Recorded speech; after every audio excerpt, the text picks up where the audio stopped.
A paz de Deus, meus amados irmãos, nos perdoem a demora, estávamos com algumas dificuldades técnicas aqui, mas graças a Deus espero estar tudo resolvido.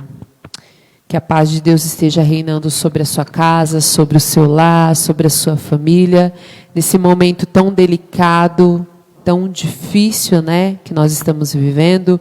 E o nosso bate-papo de hoje é buscando a esperança em meio à pandemia. Como nós vamos buscar essa esperança? Onde nós vemos que as pessoas estão sofrendo, as pessoas estão sozinhas, as pessoas não têm perspectivas, as pessoas têm medo. Aonde nós buscamos essa esperança? Como nós dominamos a nossa mente? Porque nós ouvimos só notícias ruins, né? Só coisas que vêm nos deixar mais magoados, mais deprimidos até, né? Mas que nessa noite você possa ser alcançado com a esperança que vem do céu. Nós estamos aqui com os dois oficiais aqui da igreja. Temos o Carlos, que é o evangelista, ele é formado em História e em Filosofia, ele é pós-graduado em História e em Sociedade e Cultura pela PUC, ensino em Filosofia, Ciências e Religião e Filosofia da Religião. E ele também é coach. Bem, é tudo isso, né, Carlos? Seja bem-vindo, Carlos. Obrigado. Boa noite, irmãos. A paz. E nós temos também o pastor Cláudio, né, que é o nosso pastor local, ele é psicólogo, é especialista em psicopatologia e saúde pública pela USP, né? Ele tem pós-graduação em teologia e liderança, ele tem pós-graduação em missiologia e ele é tutor ministerial do projeto Conhecer, operado pela CEPAL e parceria com a JesusNet. Isso, Cláudio? Conhecer Deus, né? Isso mesmo. Seja bem-vindo, pastor. Muito obrigado, Marta. É uma honra estar aqui ao seu lado. E eu sou a Marta. Estamos aqui para esse bate-papo. Chame aí a sua família, chame os seus amigos, né, que moram na sua casa. Não esqueça do distanciamento social. Isso é muito importante. Chame aí todos, venham ficar próximos, marque os seus amigos. Vamos estar todos juntos aqui aprendendo. Isso é um aprendizado. Nós vamos fazer mais um bate-papo. Já pode pôr aí a sua pergunta, os seus questionamentos. Nós temos dois experts aqui que vão nos ajudar a solucionar as nossas dúvidas e os nossos questionamentos internos. Então vamos lá, vamos iniciar com o pastor Cláudio. Pastor Cláudio, o senhor tem algo para nos falar sobre o sofrimento, sobre o nosso suporte emocional, o que são tantas emoções nesses dias, o que nós devemos fazer, o que é tudo isso? Bom, mais uma vez, a paz de Deus. Espero que esse compartilhar, que esse bate-papo seja uma bênção para você. Você pode mandar perguntas para nós, tá? Deixe no comentário a sua pergunta. A Patrícia está ali, ela vai anotar a sua pergunta e nós vamos estar aqui respondendo para você aquilo que nos cabe, tá bom? A minha fala aqui são dois momentos. Eu vou falar um pouquinho sobre a questão emocional e depois sobre a aplicação. Como é que a gente vai buscar essa esperança?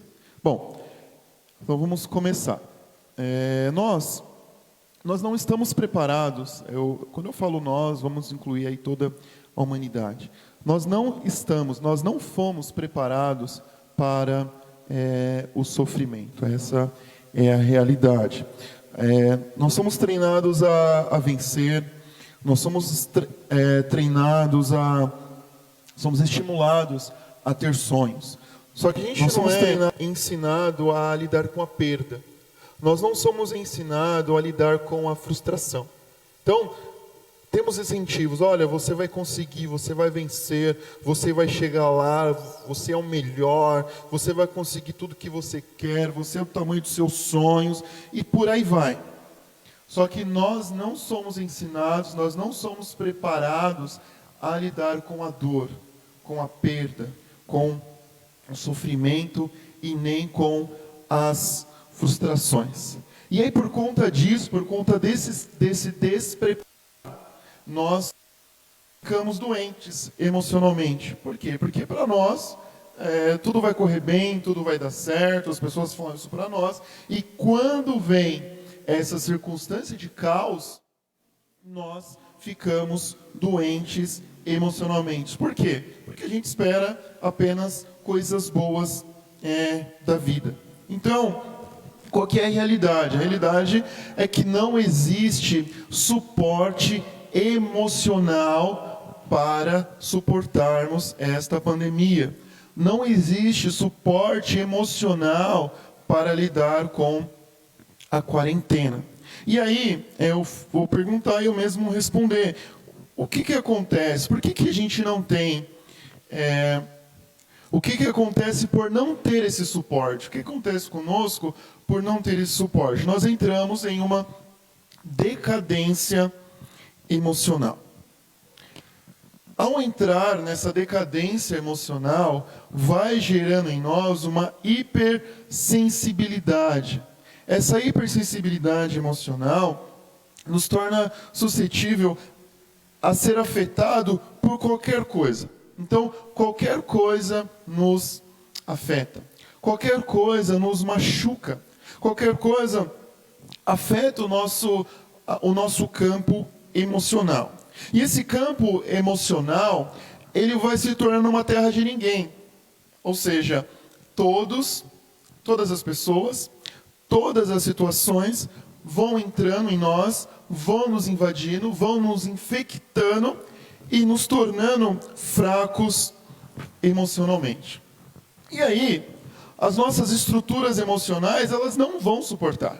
Elas não vão suportar, porque estamos hipersensíveis. Estamos totalmente hipersensíveis e nossa estrutura emocional, ela não suporta. E aí, através dessa decadência emocional, vamos entender também que vai acontecer o quê? Um terremoto, e um terremoto emocional, porque a nossa estrutura não aguenta. Então, essa turbulência gera um terremoto, e com esse terremoto vem o desabamento de todas as estruturas emocionais que deveriam nos fortalecer neste momento. Com esse desabamento emocional, fica o quê? Fica um vazio. Nós não temos energia. Não sobra energia vital. Energia para acreditar, energia para viver, energia para procurar alguma coisa melhor, energia para acreditar em dias melhores. Não sobra nada. Na Divina Comédia, dita por Dante Alighieri, tem uma fala que diz assim: deixai, ó vós que entrais, toda a esperança. Então é como se, ao entrar no inferno, a esperança fica do lado de fora, porque lá não é lugar de esperança, acabou, ali é o fim. Então, essa tragédia emocional é a mesma coisa de você estar nesse lugar onde a esperança, ela não existe mais, né? Por quê? Porque estamos nessa perda da energia vital. Então, não existe mais nada. Houve esse terremoto emocional, tudo foi destruído, tudo desabou, e algo dentro de mim morreu, acabou.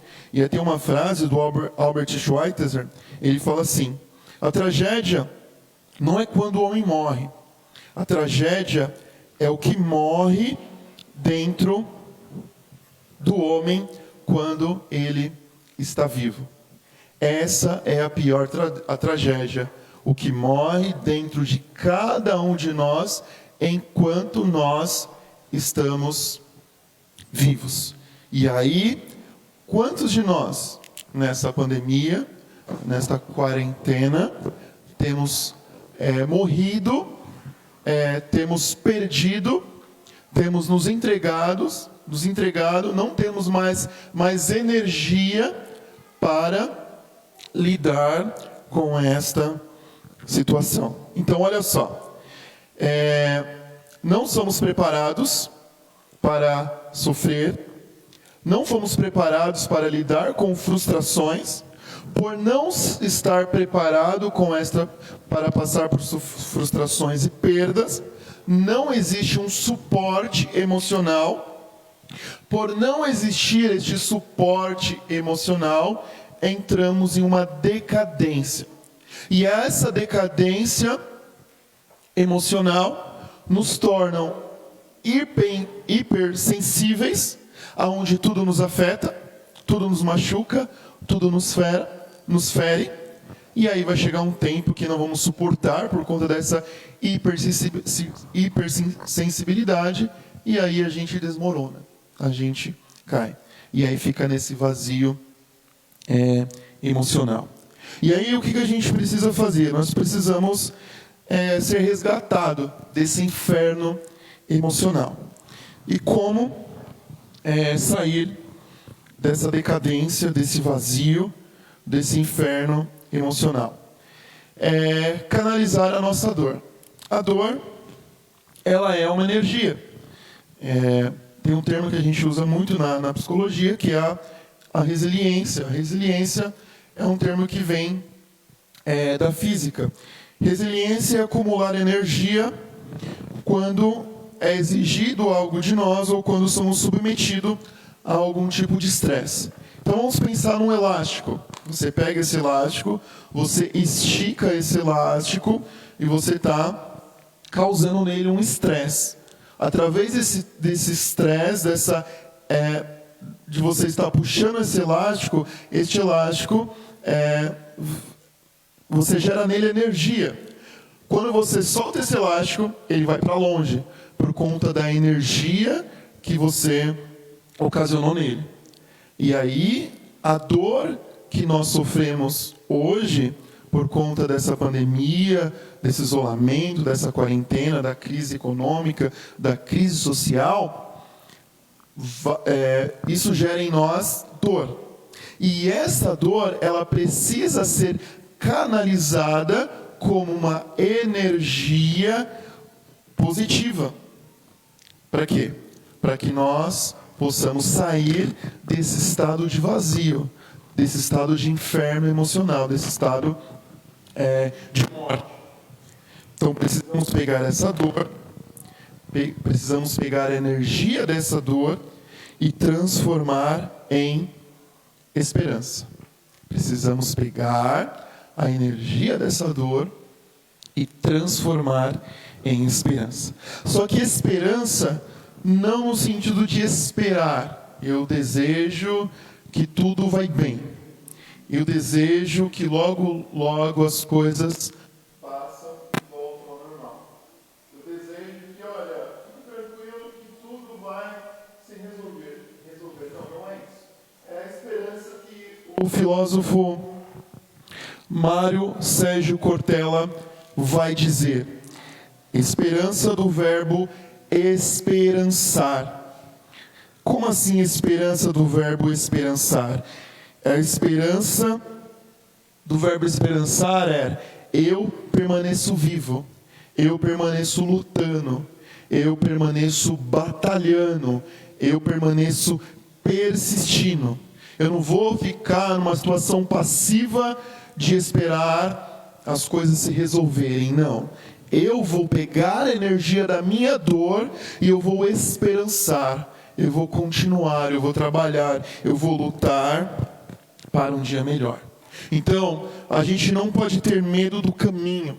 A gente, na verdade, não pode ter medo do caminho. Não tenha medo do caminho. Não tenha medo do que vai acontecer lá na frente. Você precisa ter medo de não caminhar. Você precisa ter medo de ficar parado. Você precisa ter medo de ficar aí na sua casa e ver as coisas acontecerem e você não se mover para procurar mudar o seu psiquismo, mudar a sua estrutura psíquica, mudar a sua estrutura emocional. E aí a segunda parte, que talvez vai ser depois, é como caminhar em busca dessa esperança. E aí eu separei em 3 partes. Para que eu possa buscar... eu não sei se o som some às vezes. Qualquer coisa, comente para nós aí. Não sei se é o retorno. Som. Ok. E aí, como eu busco essa esperança? Eu coloquei 3 esferas aqui. Para que eu possa buscar esperança, primeiro, você precisa olhar para o que se é, olhar para o que se tem e olhar para o Criador. E aí, mais para frente, eu falo sobre isso. Muito obrigado. Eu fico imaginando numa casa, né? As pessoas isoladas, confinadas, tendo esse terremoto de emoções, né?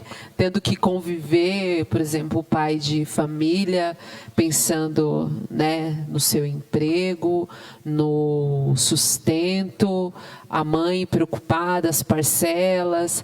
Eu fico pensando a preocupação que há dentro de casa entre os pais, nessa turbulência de emoções, esse terremoto onde as pessoas desabam. Acho que todo mundo teve um dia que teve algum momento que desabou, né? É complicado. Carlos, o que você tem a falar com Deus mais que vencedores. Obrigado, pastor Cláudio. Sim, assegura que sim. Obrigado pelas palavras iniciais. Estou dividindo em 2 partes também. Vou tentar, irmãos, fazer uma reflexão. E é muito importante você, dentro dessa reflexão, você literalmente... Trocar? Dá para ouvir? Tá. Literalmente você manter a sua mente aberta, certo? A ideia desses bate-papos de sexta-feira, trabalhando esses temas que são comuns à nossa fé. Semana passada as meninas da Marta também, né, deram um show aqui, né, fiquei muito feliz, minha esposa estava aqui também, minha irmã Kate estudou comigo lá na infância, e a Marta, que desde o meu nascimento em Cristo Jesus, né, ela e a família deles sempre me acompanhando, então eu fiquei muito feliz em ver, e foi muito rico, foi muito abençoado. Falando de filhos, falando da mulher em si. Nessa perspectiva que nós estamos hoje aqui, também a reflexão é muito importante, irmãos. Então mantenham-se abertos e façam suas perguntas, não se limitem. Nessa primeira parte, pensando por uma perspectiva mais filosófica e teológica, eu lembro que quando eu estava estudando história ainda, e eu aspirava apenas a estudar filosofia, eu comecei a ler filosofia. E o primeiro livro de filosofia que eu li foi um livro de um dinamarquês, um filósofo chamado Søren Kierkegaard. Que era, curiosamente, ele era religioso também, ele era pastor, e ele fundou uma escola filosófica chamada existencialismo, que é claro que a gente nunca abraça esses temas, tudo que tem neles, mas tem muita coisa interessante no existencialismo. E ele escreveu um livro, e foi o primeiro livro de filosofia que eu li, chamado Desespero Humano. Eu quero introduzir com algumas frases dele aqui, porque quando você pensa em esperança, né, a antítese, quando eu falo antítese, estou falando o contrário.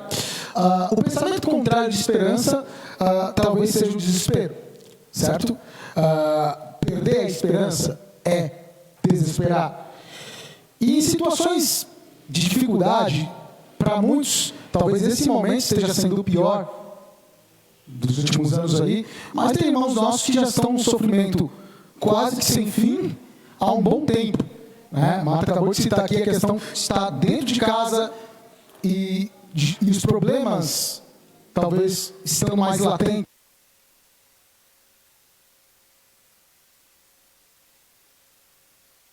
De se relacionar que não está legal, que já não estava legal, mas agora estão confinados e tem que resolver isso. Isso é um fardo. E nesse momento pode ser que o contrário da esperança surge. o desespero. O Kierkegaard, ele fala algumas coisas. Na página 28 ele fala assim: ao contrário, os médicos olham de outro modo as doenças, porque tem uma ideia precisa desenvolvida do que seja saúde, e por ela se regulam para julgar o nosso estado. Não ignoram que, assim como há doenças imaginárias, há saúdes imaginárias. Isso ele está dentro do contexto, o que isso tem a ver com o desespero, está falando da questão do desespero, e ele está falando que ele faz um paralelo, ele faz uma comparação com os médicos, e aí a Marta aqui manja muito mais do que eu, e quando ele faz comparação com os médicos, ele fala que os médicos estão preparadíssimos, o Cláudio também da área da saúde, né? E eles sabem que da mesma forma que existem doenças imaginárias, existem saúdes imaginárias. Às vezes a pessoa, ela está doente e ela está... Se sente bem. Se sente bem. Né? Como é que você está? Né? Estou ótimo. Você vai ver o exame. Meu Deus do céu. Psicologia mesmo, acho que tem bastante disso. Meu paciente, ele está assintomático. Psicossomática, né? Seria... Se tem e não sente, é É assintomático. Né? Está Isso. Que se psicossomático é quando ela, na realidade, ela é uma somatória do psicológico. Isso, exatamente. O soma, que é o corpo, né? Isso, ele acaba sentindo o que a alma ela tem. E às vezes a pessoa está assintomática, tal como aí coube, né? Bem nessa situação, tem pessoas que estão com um vírus e não sabem que estão. E talvez, porque o Kierkegaard, ele vai trabalhar a ideia do desespero como uma doença. Ele vai trabalhar, e aqui estamos na parte primeiro filosófica, irmãos. Estamos abrindo nossa mente para pensar algumas ideias aqui. O desespero como uma doença, ele trabalha dessa forma no livro dele. E talvez existam pessoas que... mas nem perceberam. Cabe, então, nós buscarmos entender, será que eu, nesse momento, como é que eu estou? O principal é a esperança. Mas, ao falar de esperança, eu tenho que falar do desespero. Muito do que o pastor Cláudio colocou ali, talvez possa se traduzir numa espécie de desespero também. Muito do que a Marta falou aqui, pode ser raiz de desespero. E é importante que eu e você façamos um exercício nesse momento para saber até que ponto estou na esperança e até que ponto estou no desespero. Eu acho, só colocando adendo, eu acho legal isso que você... Acho que a gente consegue observar, eu que saio todos os dias, a gente observa a evolução, o comportamento das pessoas no início. Agora nós estamos chegando... no meio, não sei, talvez, não sei. Tomara que do meio para o não sei, ainda no comecinho, não. Então, a gente vê a evolução disso, né? As pessoas muito mais cabisbaixas, muito mais sem perspectivas, muito mais angustiadas. É isso que eu me deparo diariamente com essa realidade. As pessoas sem esperança mesmo, porque elas não sabem quando que isso vai terminar, né? O problema do assintomático é porque quando tem sintoma, dói. Sim, é verdade. Quando dói, eu resolvo. Dá para ouvir? Quando dói, eu resolvo. Certo? Quando não dói? Quando não dói, eu não resolvo. Então, eu quero chamar a atenção, eu peguei essa frase porque me chamou a atenção. Será que eu, que sou cristão, e eu confesso, eu tenho uma confissão de fé, será que, apesar da minha confissão de fé, que é a esperança, nesse momento atual da minha vida, eu estou me aproximando mais da esperança ou do desespero? Temos que questionar isso, eu entendo. Uma outra reflexão filosófica aqui, eu falei 3 frases. Essa segunda é bem pesada e fala, não é ser desesperado que é raro. O raríssimo é realmente não o ser. Vou repetir e explico. Não é ser desesperado que é raro.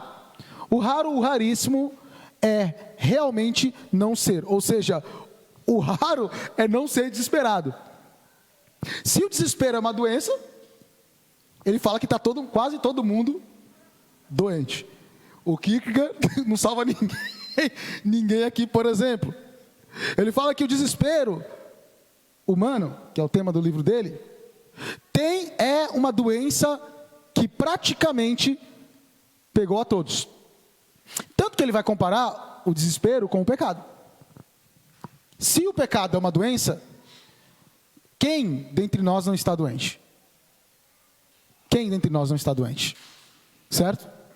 Então, analisar, como eu falei, talvez quando Jesus fala no mundo, vocês vão ter aflição, e se você fizer uma leitura com carinho, você vai entender que a aflição, em algum momento, causa certo nível de desespero. Jesus está falando para os discípulos dele. Jesus não está falando, olha, as pessoas lá de fora, as pessoas lá do mundo, as pessoas que não oram, as pessoas que não dão dízimo, as pessoas que não vão aos cultos, as pessoas que não intercedem, não pregam, não evangelizam, essas vão ter aflição. Jesus não fala isso. Jesus vira para os discípulos, fala, vocês vão ter aflição. E aí depois ele fala, mas tenham bom ânimo. Porque da mesma forma que existe a doença, na mesma proporção existe a cura. E até aproveitando aquela parte, quando eu falei da resiliência, de você pegar a dor e transformá-la como energia para você superar o sofrimento, como é que você vai ter a resiliência se você não tem a dor, se você não tem o sofrimento, né? E para nós, cristãos, muitos de nós escondemos a nossa dor, o nosso sofrimento, mascarado por uma fé ilusória, né? Mascarado por um cristianismo onde diz para mim e para você que tudo tem que correr bem e você não pode ter medo, você não pode chorar, você não pode desesperançar em alguma situação. Só que para você transformar a sua situação de vida, a primeira coisa que você precisa perceber é o quanto que você está sofrendo, né? A palavra de Deus diz bem-aventurados são os que choram, porque serão consolados, né? Então, para você ter o consolo, o choro precisa vir, né? Então, você precisa chorar, precisa sentir a sua dor, né? Exatamente, bem-aventurados os que choram, felizes os que choram. Felizes. E se choram, ali, meu irmão, naquele momento não é chorar de alegria, é chorar de tristeza. E a recompensa virá. É o O choro consolo. pode durar uma noite, a alegria sempre A alegria virá vem. pela manhã. Assim, nós estamos O amanhã iniciando sempre chega, uma perspectiva para fazer uma reflexão, apertando um pouco mais, né? Mas não é que nós queremos que a gente fique nesse desespero. Não é isso, tá, irmãos? Entendam aqui. Só para enxergar isso é legal que o Cláudio falou, porque a gente começa a ver, às vezes as pessoas criam dentro das igrejas, as pessoas não podem chorar, não podem sofrer, não podem sentir desespero. A gente mostra que isso tudo é humano, né? E nós somos seres humanos. Então todo mundo pode ter esse terremoto de emoções, esse medo, esse desespero, mas nós sabemos, como nós falamos o título, buscando a esperança. O que nós estamos fazendo é buscando a esperança em Cristo nessa situação. Eu acho que nós aqui, da Igreja de Nosso Senhor Jesus Cristo, não estou falando nem aqui em Guarulhos, estou falando de acordo com a confissão de fé que nós temos. Quem nunca leu, vai lá, entra no site e estude a confissão de fé da Igreja de Nosso Senhor Jesus Cristo. Nós não somos adeptos à teologia de prosperidade. Nós acreditamos na prosperidade bíblica, mas não somos adeptos de uma teologia que não é verdadeira, que fala que crente não fica doente.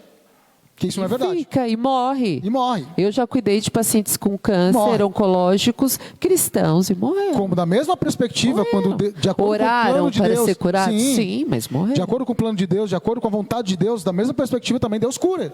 Faz milagre, usa médico, não usa médico, usa remédio, não usa remédio, porque Deus é soberano. É necessário, então, portanto, uma fala que faz um apelo à maturidade. Por exemplo, um cristão que não entende isso, eu não estou me fazendo mais maduro do que ninguém, mas estou citando as Escrituras. Quando Jesus fala, vocês vão ter aflição, e os que chorarem vão ser consolados, ele está falando, aprendam a sofrer. Aprendam a sofrer. E aí, quando Paulo fala dos sofrimentos dele em Filipenses, ele fala, eu aprendi o segredo. Eu aprendi o segredo de, apesar disso tudo, viver contente. E aí eu vou só continuar aqui para depois a gente entrar nesse ponto, né? E então, Cuidado aí, irmãos, para que não tenhamos uma saúde imaginária. Como, só voltando aqui, complementando o que o pastor Cláudio falou, cuidado. Eu preciso tomar cuidado. Será que a minha saúde espiritual, nessa situação toda, ela está... Será que o nível de desespero está baixo? E eu estou muito mais esperançoso? Ou será que eu estou muito mais desesperado que esperançoso? Não adianta. Não serve para nada me iludir. Deus sabe da verdade. A Ana colocou aqui, a Aninha, psicóloga também, da igreja de Cachoeirinha. Aninha! Paz de Deus, Ana. Ela colocou assim, que tem muita gente convencida que a dor passou, mas na realidade ela está só amenizada. E as pessoas, elas se enganam mesmo. Sim. Inclusive, eu tenho ministrado aqui, né? E o que eu tenho falado para a igreja é que eu tenho compartilhado a palavra de Deus. Então, o primeiro a sentir dor, a chorar, a sofrer, a ter medo, a ficar preocupado sou eu, né? E aí o Espírito Santo, Deus fala comigo, me traz uma palavra e eu vou e compartilho com a igreja. Então, eu não me coloco como pastor, como um super-herói e detentor de toda a força e poder. Mas eu sou igual a todo mundo, sofro com todo mundo e eu tenho o privilégio de partilhar, de dividir a palavra de Deus com a igreja. Então, eu sofro e é normal, é comum, todos nós sofremos, né? Isso. Estamos sujeitos às mesmas paixões, né? Os discípulos falam, portanto, estamos sujeitos às mesmas situações de dificuldade nessa terra. E o legal é que o Kierkegaard, para finalizar essa fala dele, só define o que é esperança e eu passo, ele fala ainda no livro, porque se existe, como eu disse, a doença, e a doença é o desespero, existe a cura. Aí ele fala assim, como última frase dessa primeira parte: e de qualquer maneira, jamais alguém viveu e vive fora da cristandade, sem desespero. Nem ninguém na cristandade, se não for um verdadeiro cristão. É interessantíssimo, porque ele bate muito pesado na primeira parte, mas depois ele, como um cristão, ele não abandona. E ele faz uma declaração fortíssima, porque esse filósofo, que também era teólogo, ele é estudado, porque ele está lá de fora. Eu imagino um estudante de filosofia que é ateu, estudando Kierkegaard, e o Kierkegaard vira para ele e fala: olha, de qualquer maneira, jamais alguém viveu ou vive fora da cristandade sem desespero. Qualquer um que está fora do cristianismo é desesperado, por natureza. Nem ninguém na cristandade, se não for um verdadeiro cristão. E quem está dentro do cristianismo, se não for verdadeiro cristão, é um desesperado por excelência. Segue uma vida de desespero. Você está entendendo? Então não é que ele, quando ele fala na primeira parte, ele está fazendo apologia ao desespero. Olha, todo mundo está sujeito ao desespero e você, mesmo sendo cristão, você vai ficar desesperado sempre. Não. Ele fala que, por mais que seja raro, ele está falando que é raro um verdadeiro cristão. E aí é uma baita de uma crítica para mim, e aí cada um faça a sua análise, como se faz na ceia, né? A questão é, o verdadeiro cristão, ele encontrou remédio. Esse encontrou remédio para essa doença. Porque se a raiz do desespero é raiz dos males no mundo, eu não estou citando o Timóteo, mas que é o pecado, certo? Que Paulo vai falar que a raiz de todos os males é o dinheiro, né? Mas não estou citando esse versículo, mas citando a raiz mesmo, que é o pecado, que não é o dinheiro em si, mas o pecado em relação ao dinheiro, né? Ali. O pecado gera angústia, e essa angústia gera desespero.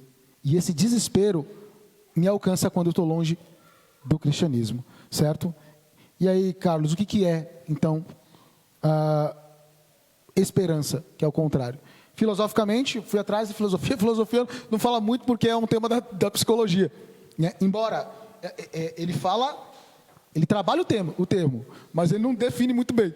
Por exemplo, fui no melhor dicionário que eu tenho, que é o da Bagnano, ele fala assim, esperança, filosoficamente falando, uma das emoções fundamentais. Você não precisava ser um grande... Precisa ser um doutor em filosofia como o Bagnano para falar que a esperança é uma das... Mas o segundo ponto é interessante, que ele fala o seguinte: uma das virtudes teologais, que é quando eu voltar eu vou falar sobre isso.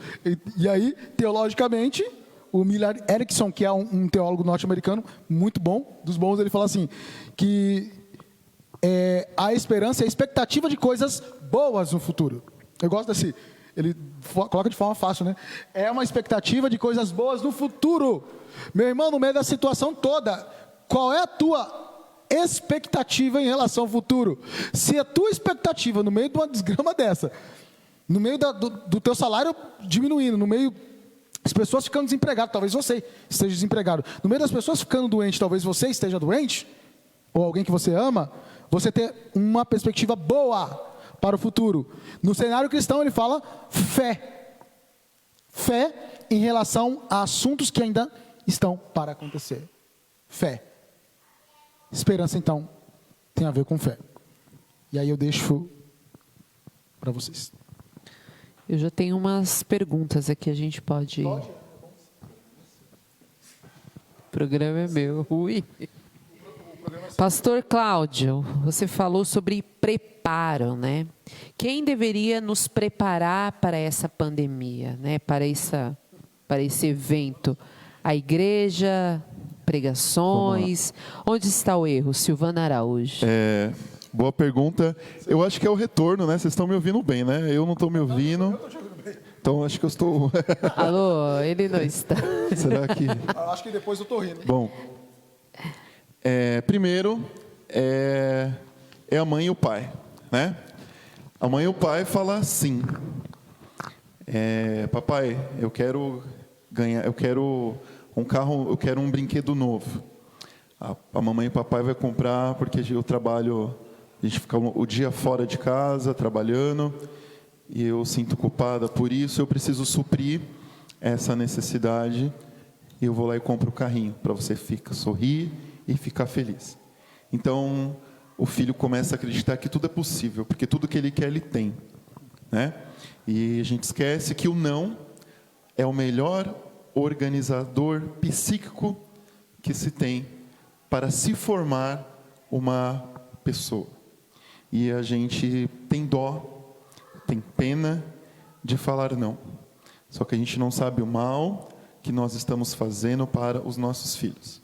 E aí hoje ele cresce, ele vai crescendo, vai se desenvolvendo com todos os sims que ele tem na sua casa.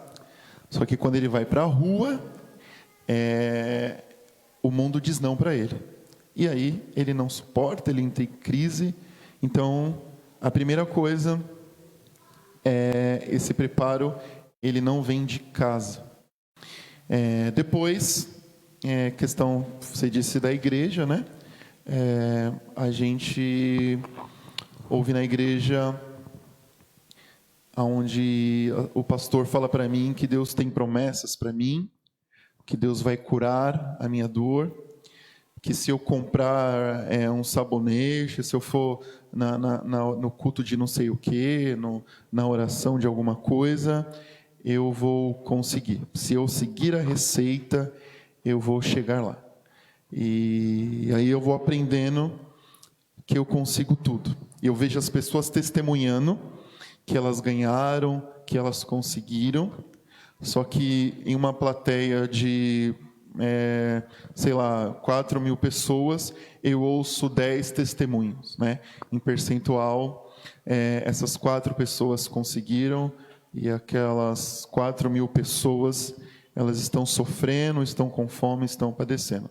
Então, a realidade que nós vemos não é a realidade que a maioria vive. Então, infelizmente, o preparo, ele não vem em casa, e as promessas têm sido vendidas, né? Como diz o Ed Renekiewicz, à la carte, né? Você vai escolher o que você quer, do jeito que você quer, da forma que você quer. Então, esse preparo, infelizmente, ele não tem. E nós, né? Às vezes, inclusive, estava preparando o sermão de domingo e eu me questiono bastante. Falei, Senhor, eu vou dizer algumas coisas que não vai alegrar o coração das pessoas, né? Eu até falo aqui na igreja, eu gostaria de pregar outras coisas, mas o Espírito Santo sempre me leva, e aquilo que eu acredito, que eu creio, que eu aprendo, é um sentido de evangelho que eu não tenho ouvido muito aí. Então, como Jesus falou, no mundo tem aflição, e a gente precisa pregar isso para o mundo, precisa pregar para as pessoas, e precisa dizer para o filho. A mãe fala, olha filho, você é bonito, o menino é feio, né? E aí Ele pensa que ele é bonito, e aí a menina lá que ele quer namorar chama Acha ele de ele feio. E ele fala, não acredito. Aí eu venho no Facebook e comparo ele com o Brad Pitt. Ele, é verdade, né? Mas brincadeiras à parte, é isso, gente. Eu só queria complementar só um ponto, embora a pergunta foi para você. Repare, só a questão do não, né? Gênesis capítulo 2, versículo 16 e 17 fala: e o Senhor deu ao homem a seguinte ordem: você pode comer as frutas de qualquer árvore do jardim, menos da árvore que dá o conhecimento do bem e do mal. Não coma a fruta dessa árvore, pois no dia em que você comer, certamente você morrerá. Qual é o melhor cenário possível que a humanidade já passou? A criação. Nesse momento aqui em Gênesis 2, não havia pecado ainda. O ser humano era perfeito, o ser humano tinha comunhão com Deus, conexão com Deus, não estava descrito que ele morreria, exceto por uma situação. E Deus fala não. Rapaz, se na situação do Gênesis, no Éden, no paraíso, Deus falou não para o ser humano, por que que hoje nós não podemos ouvir não? De onde vem isso? Da Bíblia que não é. E uma das coisas importantes, eu não sei se o Carlos vai lembrar, mas logo no começo da nossa caminhada cristã de aprendizado, a gente participava de algumas conferências, congressos, e eu falava para o Carlos assim: olha, essas pessoas mostram muito resultado, eu gostaria que elas mostrassem para nós qual foi o trajeto delas para chegar onde elas estão, né? Então, hoje tem aqueles treinadores de pessoas que estão no topo e fala que você vai conseguir, só que tem uma trajetória, tem uma história para chegar lá, né? E aí isso não é falado, isso não é mostrado. Então, para se chegar em algum lugar, você precisa traçar um caminho, e muitas vezes esse caminho não é traçado. Eles só estão vendendo, e é vendendo mesmo para ganhar o topo. Agora, toda a trajetória ninguém fala porque ela é dura e é árdua e difícil. É segredo, né? Não pode se falar. Demoramos muito tempo nessa pergunta, né? Vamos tentar ser mais breve. Vamos lá. Essa crise emocional surgiu por causa da pandemia ou ela já existia dentro de cada um? Só ajudou para que nesse momento ela viesse à tona? Sim, essa crise emocional, ela é, como o Carlos disse, eu acredito também, todos nós aí temos as nossas neuroses, nossas crises, nossas dificuldades, né? E elas vão elas vão aparecer em algum determinado momento. Então, sim, com certeza, ela já existia, né? E aí, por conta disso, se tratando de pandemia, porque é a nossa conversa, ela surge por conta disso que já estava instalado em você. Mas por quê? Por conta desse despreparo, tá? Mas qualquer outra coisa pode trazer essa crise à tona. Carlos, é possível ter fé e não ter esperança?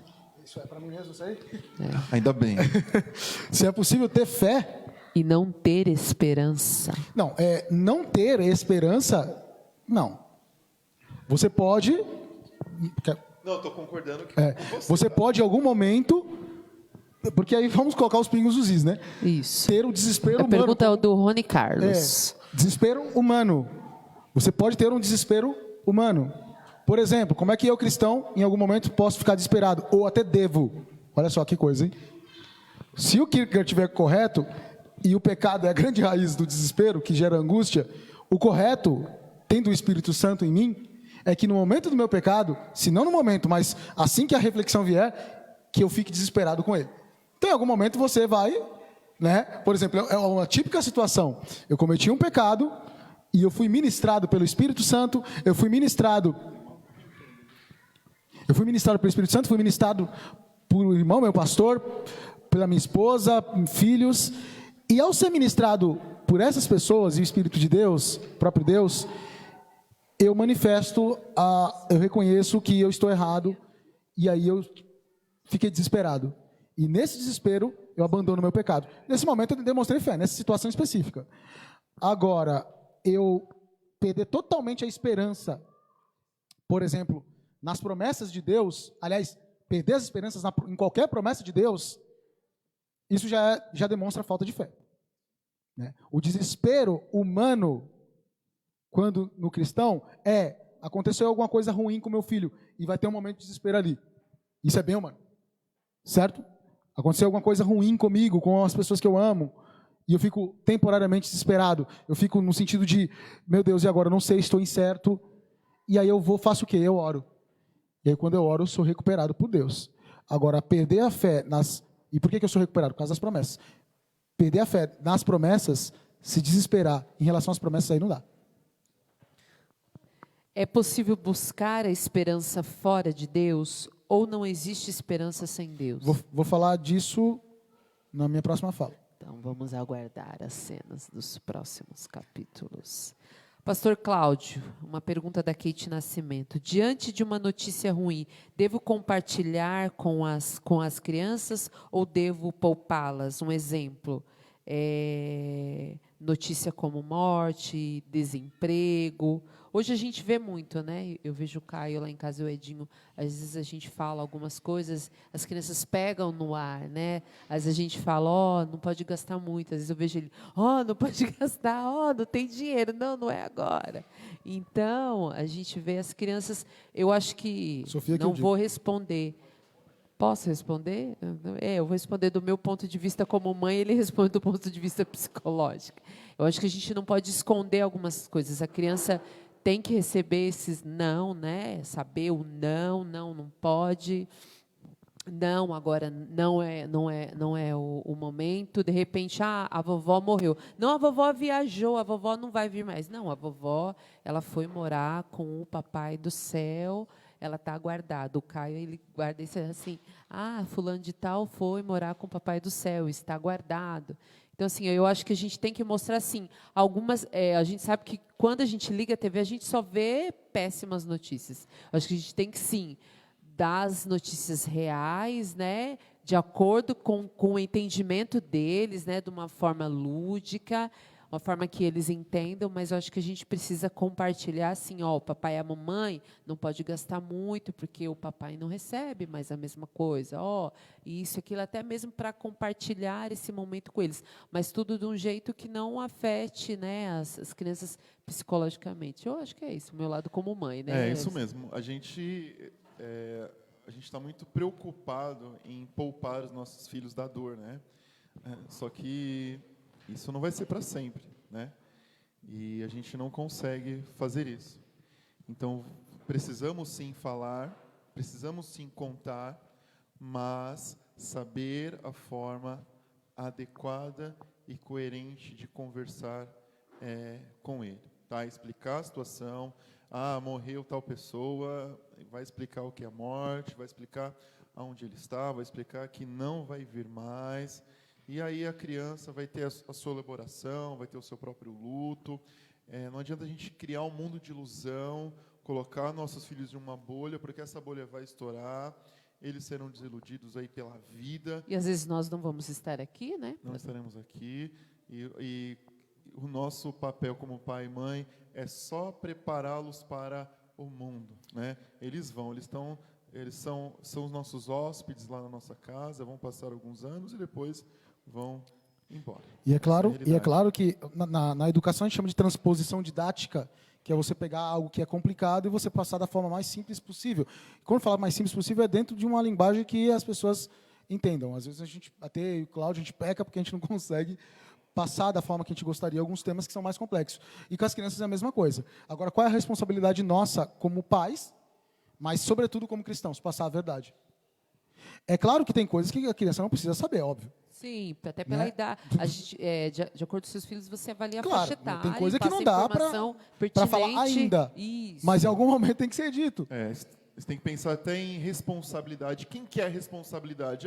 Eu tenho que trabalhar, eu tenho que pagar a conta, essa é a minha responsabilidade. Meu filho não precisa ficar esquentando a cabeça com isso, né? Então, é minha responsabilidade, dos pais, né? Da pessoa que ama. A pessoa que ama. No mundo fala isso, né? Quem ama fala a verdade, né? Isso é uma tradução do que é o cristianismo. Né? Sim, E hoje em dia a gente vê pais que querem colocar os filhos dentro de uma bolha e ali esconder e omitir tudo, né? Qual é o resultado disso? Agora essas crianças vão ficar, né? Depois da Doenças. pandemia, né? Doença. Agora esse choque de realidade. Aproveitar Isso. para mostrar. Assim, era muito claro as coisas para mim. Eu tive momentos de bastante sofrimento na minha infância e na minha adolescência. E momentos muito bons. Tive as duas coisas. Então ficou muito claro para mim que a vida tinha os dois. Né? Criança que só acha que a vida é o país das maravilhas. E nem é o país das maravilhas que a Alice passa, porque ela sofre pra caramba. É o país das maravilhas que não existe. Vai ser bem complicado quando ela tiver um choque de realidade. Né? É isso mesmo. Então tá bom. Aproveitando a deixa do não do pastor Cláudio, eu vou te dar um não. Não saia de casa. Fique em casa. Vamos lá. Pastor Cláudio, você pode continuar com a sua fala? Sim. Por favor. Bom, agora nós vamos na trilha em busca da esperança. Tá bom? Vamos lá buscar essa esperança. Primeiro, olhar para o que se é. Segundo, olhar para o que se tem. E olhar para o seu Criador. Vamos então começar a olhar para o que se é. Bom, você precisa olhar para você. Você precisa olhar para você e mudar 3 coisas em você. Tá? Primeira coisa é o seu pensamento. Nós estamos normalmente mais assustados do que machucados.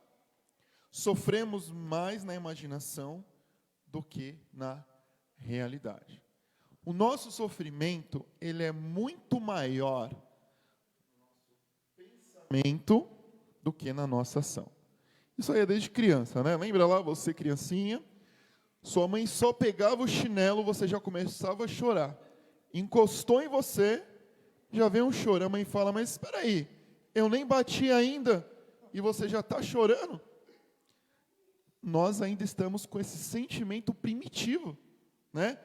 Ainda, olha, seu salário vai ser reduzido, ou você talvez será demitido, mas já está sentindo desespero. Você tem o seu salário, mas parece que você não tem. É lógico que você precisa reorganizar, guardar o seu dinheiro, se preparar, só que o sofrimento ele antecede. E aí talvez, né, aquela criança que tem medo de injeção, chora antes da injeção, quando aplica a injeção ela não chora. Ela fala, olha, eu pensava que ia doer, mas nem doeu. Eu vejo muito isso. Você sabe disso, né? Muito mesmo. Então nós sofremos muito mais no nosso pensamento do que realmente aquilo que acontece. E aí vem essa preocupação. Nós estamos preocupados. Uma ocupação que antecede a ação. Então, você precisa fazer um bolo de chocolate amanhã. Não sei nem porque eu pensei em bolo, né? Mas, enfim. Olha lá, Patrícia, faz o bolo. Não, não Patrícia. posso comer bolo. Então, você já começa a ficar preocupado e pensando. Então, só o seu pensamento já vai gerar alguns hormônios, você vai gerar adrenalina, estresse, cortisol, seu coração vai acelerar, você vai ficar cansado só em pensar no que você tem que fazer. Não tem algumas pessoas que falam assim, olha, só em pensar eu já cansei. Com certeza, porque o seu cérebro mandou toda a informação e o seu organismo cansou. Então nós precisamos, para buscar a esperança, eu preciso olhar para aquilo que eu sou. E primeira coisa é mudar o meu pensamento. Deixe de sofrer com antecedência. Depois, fazer uma separação. Que separação é essa? Separação daquilo que é interno e daquilo que é externo. Neste momento de pandemia, lembra que eu falei lá da hipersensibilidade? Tudo afeta, tudo vem nos nos atinge, a gente precisa fazer uma separação. Aquilo que é meu e aquilo que é do outro. Aquilo que é meu, aquilo que é do mundo. Augusto Cury tem um livro interessante, um livro pequenininho, eu acho que não é caro. O livro chama Seja Líder de Si Mesmo. Ele vai falar que nós devemos ser protagonistas de nossa vida. Ou seja, nós precisamos administrar todos os nossos sentimentos. E ele fala no livro que nós não estamos no palco, nós estamos na plateia assistindo o que estão fazendo com a nossa vida. E aí as pessoas vão ditando um enredo, as pessoas vão montando a história, e você fica assistindo e se torna vítima da própria vida, vítima de tudo aquilo que as pessoas vão fazendo para você. Então você precisa fazer uma separação.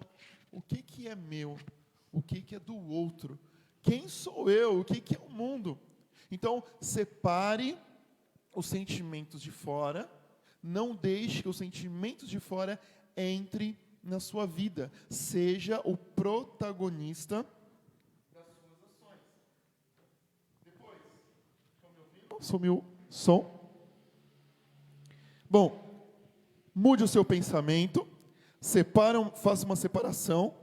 E o terceiro, faça uma distinção daquilo que você pode fazer e daquilo que você não pode fazer.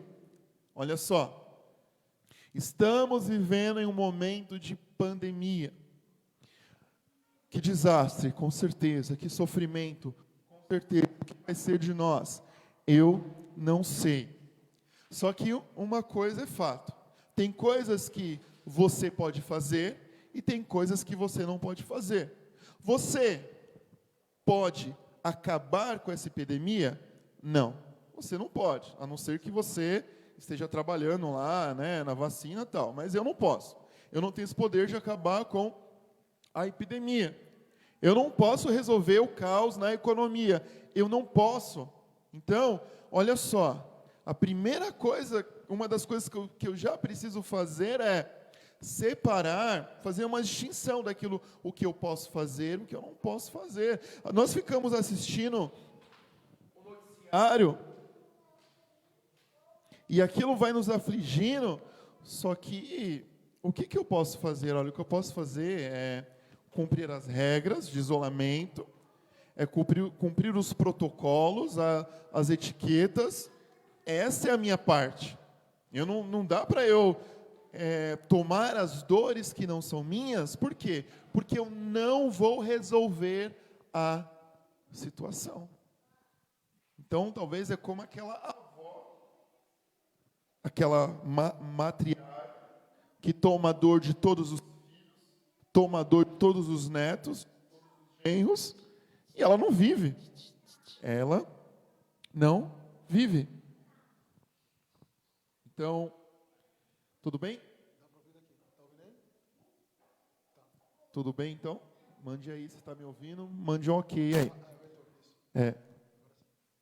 Então, você precisa mudar a sua perspectiva, mudar o seu pensamento, fazer uma separação e fazer uma distinção. Então, com a mudança de pensamento, você precisa duvidar.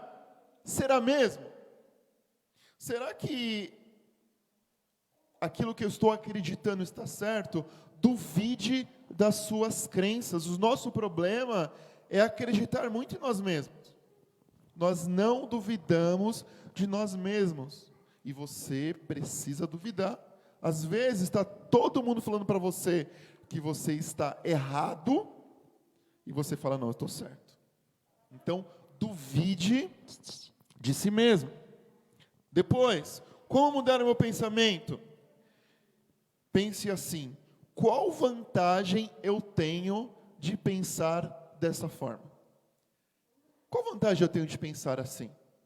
Eu vou ganhar alguma coisa com isso? Eu vou perder alguma coisa com isso? Terceiro, Existe alguma evidência contra ou a favor da minha ideia? A gente precisa evidenciar os nossos pensamentos. Então eu falo assim, olha, desculpa o exemplo, mas fantasmas existem. Pronto, eu acredito nisso. E aí todo mundo fala, não existe. Não, existe sim. Por que eu não posso duvidar? Aí você pergunta, fantasmas existem. Qual a vantagem de eu pensar dessa forma? Eu vou ter medo, eu não vou querer ficar no escuro, eu não vou assistir o Gasparzinho, brincadeira, né? Então, que vantagem eu tenho em pensar nisso?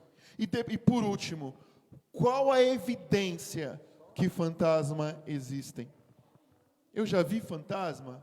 Eles realmente existem? Então nós precisamos questionar os nossos pensamentos. Faça uma separação do interno do externo. Como? Olha, você não é culpado de tudo. Nós carregamos a culpa de tudo. Você não pode controlar tudo. Nós queremos controlar tudo. Você não pode mudar tudo. Você não pode mudar o mundo. Eu, pelo menos no começo da minha vida cristã, a minha ideia era mudar a humanidade, mudar o mundo, pegar a psicologia aí, o ensinamento cristão e fazer uma transformação geral. Tamo junto. Igualzinho. Só que eu fui ver que não dá para. A dificuldade maior está para me mudar, imagina o mundo, né? E você precisa entender isso. E aí a outra é fazer uma distinção. O que você pode fazer e o que você não pode. Então, o que você pode fazer, faça. O que você não pode fazer, não se preocupe. E você, como servo de Deus, seja um intercessor. Então, a primeira coisa é olhar para o que se é. Próximo, olhar para o que se tem. Nessa pandemia, nós perdemos muitas coisas. Perdemos muitas coisas, né? Alguns perderam empregos, alguns estão perdendo sonhos, alguns estão perdendo oportunidade. Enfim, estamos perdendo várias coisas. Alguns perderam familiares, né? Entes queridos. Só que nós continuamos a viver. A vida, ela continua. Como diz uma amiga que eu conheço, vida que segue. A vida, ela continua. E aí, diante disso, é possível, sim, uma nova adaptação. É possível, sim, construir um novo modo de viver. Parece que não, mas nós estamos vivendo, nós estamos nos adaptando. Onde eu trabalho, em 15 dias teve que fazer uma reconfiguração na rotina, no trabalho, uma organização para se adaptar a essa nova realidade. Então nós precisamos olhar para o que nós temos e fazer uma adaptação para esta nova realidade de vida. E nós estamos construindo um novo modo de viver. Nós estamos construindo um novo modo de viver. Eu estava vendo no jornal Globo, onde falava que o ar lá os ares estão mais puros, né? Lá os canais de Veneza estão com as águas cristalinas, né? E como é que era antes lá? Né, aquele lodo, aquela água suja por conta de diversos passeios. Então, o quanto que a natureza, o quanto que o ar, o quanto que o meio ambiente, ele tem agradecido por este momento. Então, nós sim conseguimos olhar para coisas boas. Então, ao olhar para trás, será que nós precisávamos de tudo aquilo que nós tínhamos? Será que você precisava de tudo aquilo que você tinha? Será que o seu modo de viver era a única alternativa? Olha, eu não posso ir para o shopping comprar aquela roupa que eu ia comprar. Olha, eu queria viajar, eu queria ir para a praia. Mas será que essa é a única alternativa de vida que você tinha, que você tem? Será que realmente você estava investindo o seu tempo naquilo que tinha valor? E aí, a minha opinião, eu acho que não. Eu acho que não, eu acho que nós estávamos desperdiçando o nosso tempo, eu acho que nós pensávamos que precisávamos de tal coisas, e hoje nós estamos percebendo que estas coisas não são realmente aquilo que precisávamos para viver. Então, para que eu possa ter esperança, eu preciso olhar para o que eu tenho.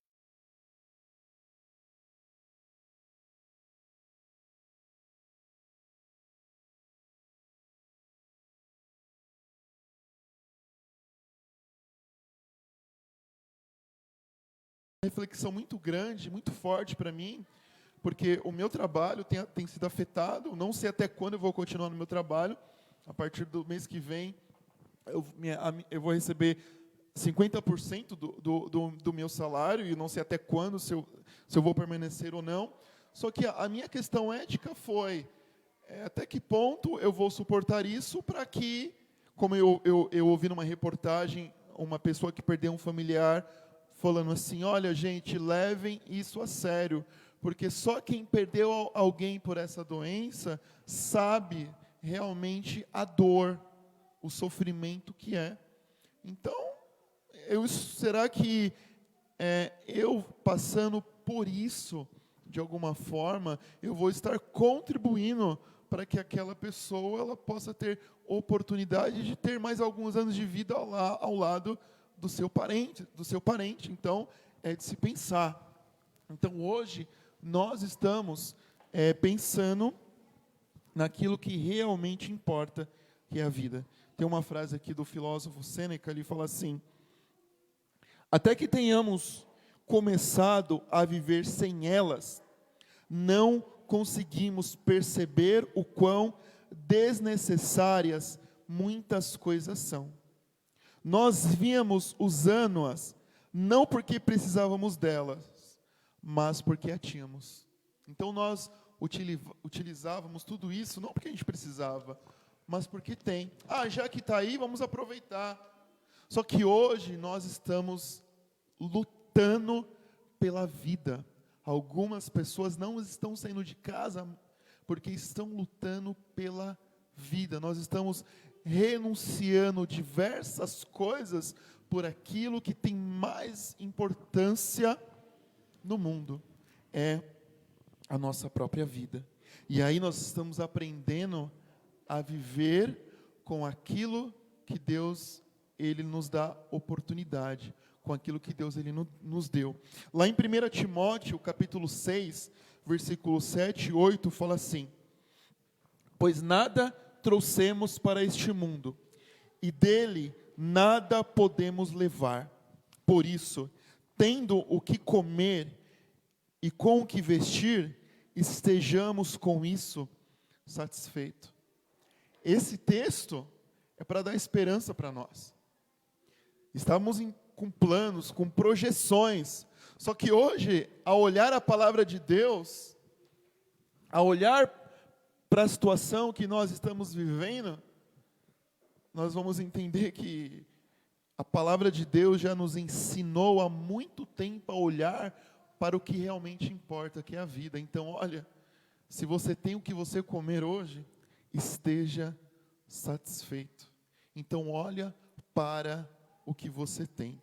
As pessoas hoje falam assim, fique em casa. Se eu não me engano, me desculpe, eu sou muito ruim de memória, mas existem hoje, se eu não me engano, 45% da população brasileira não tem saneamento básico. Eles não têm, vivem na miséria, não tem nem como lavar a mão, não tem nem descarga, vive no meio do lixo. Né?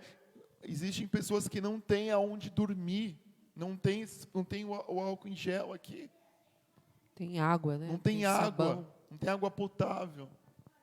Então, hoje nós estamos aprendendo a valorizar aquilo que realmente importa.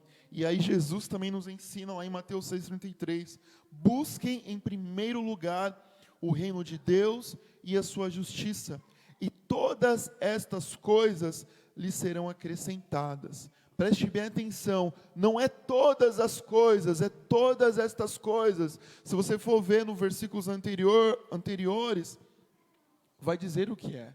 é aquilo que você precisa para viver. Então hoje nós estamos entendendo que essa pandemia tem nos ensinado a viver com o que realmente nós precisamos. Essa pandemia tem nos ensinado a aprender a valorizar aquilo que nós não estávamos valorizando, que é a vida. E aí eu escrevi algumas frases, um pequeno texto, eu quero ler para você aqui, né?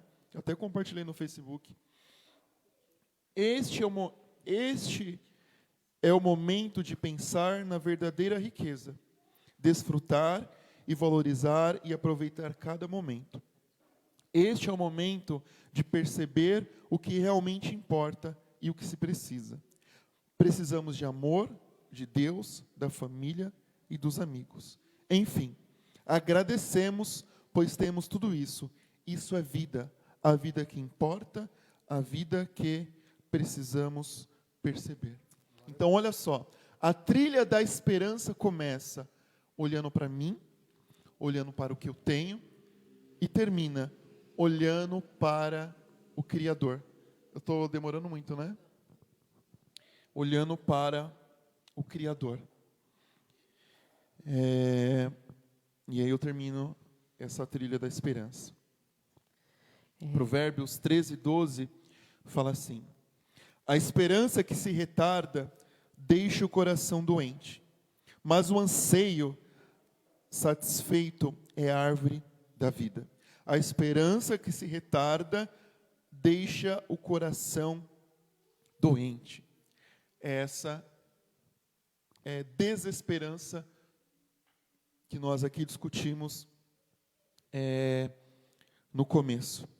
Nós estamos doentes, nós estamos nesse inferno emocional, nós estamos nesse sofrimento emocional, porque a desesperança, ela deixa o nosso coração doente. Só que o sonho, o anseio, é a árvore da vida. Então, os sonhos são possibilidades boas. O sonho são árvores frutíferas, árvores que terão resultados, árvores que darão frutos. Olha, quando eu olho para uma árvore e falo, olha, em tal mês ela vai frutificar, eu fico esperançoso, eu fico esperando aquele fruto. Então, o sonho é a sustentação da minha esperança.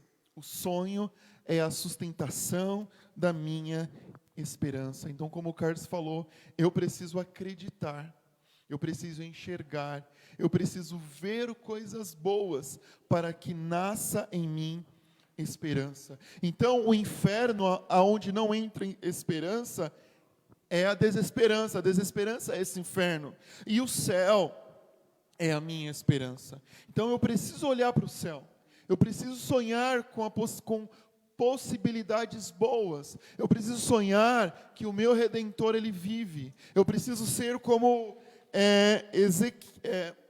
Jeremias falou: eu quero trazer à memória aquilo que me dá esperança.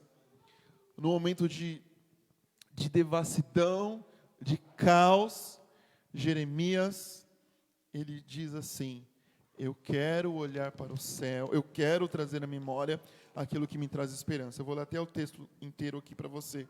Lamentações, capítulo 3, 19. Lembro-me da minha aflição e do meu delírio, e da minha amargura e do meu pesar. Essa é a desesperança que o Carlos falou. O profeta se sentiu desesperançado. Lembro-me de tudo isso. A minha alma desfalece dentro de mim. Só que ele pega essa desesperança, essa energia e canaliza para algo positivo. Todavia, aí vem a parte que ele vem canalizar.